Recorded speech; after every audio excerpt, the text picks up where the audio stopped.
أعوذ بالله من الشيطان الرجيم. بسم الله الرحمن الرحيم. السلام على ولي الله وحبيبه، السلام على خليل الله ونجيبه، السلام على صفي الله وابن صفيه، السلام على الحسين المظلوم الشهيد، السلام على أسير الكربات وقتيل العبرات. اللهم إني أشهد أنه وليك وابن وليك وصفيك وابن صفيك، الفائز بكرامتك.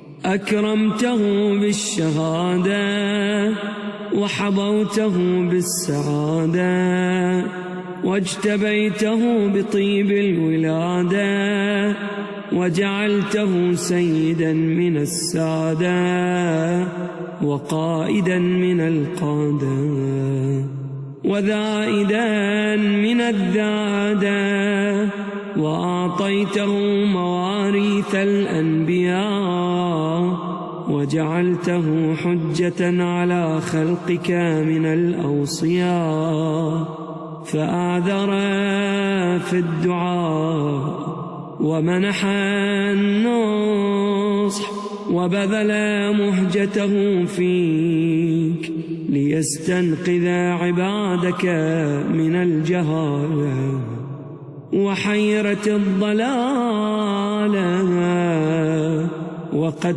توازر عليه من غرته الدنيا وباع حظه بالأرذل الأدنى، وشرى آخرته بالثمن الأوكاس، وتغطرس وتردى في هواه، وأسخطك وأسخط نبيك، وأطاع من عبادك أهل الشقاق والنفاق وحملة الأوزار المستوجبين النار، فجاهدهم فيك صابرا محتسبا حتى سفك في طاعتك دمه واستبيح حريمه. اللهم فلعنهم لعنا وبيلا، وعذبهم عذابا أليما.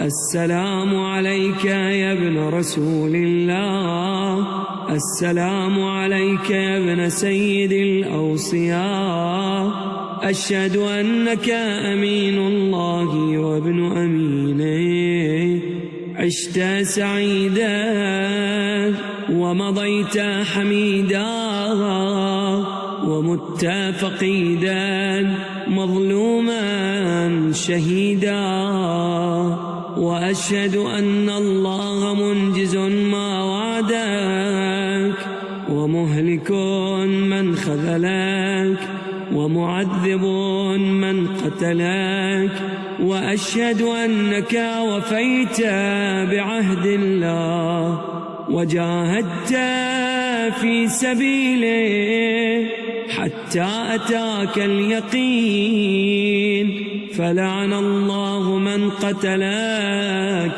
ولعن الله من ظلمك، ولعن الله أمة سمعت بذلك فرضيت به.